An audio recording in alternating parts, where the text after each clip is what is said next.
अरे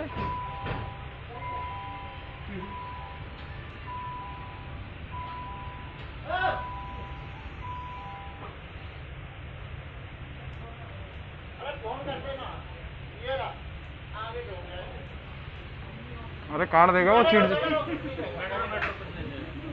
चिढ़ जाएगा तो काटने लग जाएगा।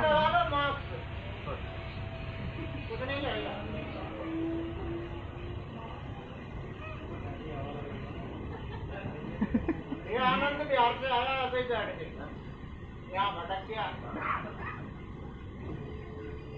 अरे बंदर पकड़ने वालों को बुला लो। हाथ फिरा लो, कुछ नहीं कहेगा। आम है क्या इसमें? आम नहीं है, आम के पत्ते। तभी बैठेगा तुम्हारे पास।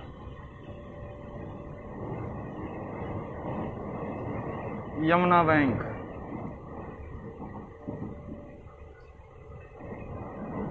बंदर को भी मास्क पहना दो।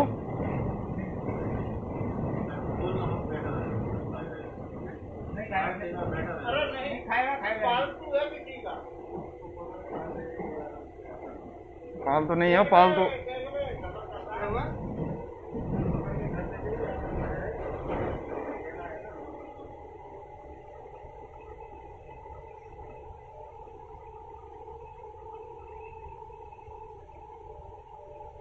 बंदर पकड़ने वालों को बुलाया नहीं।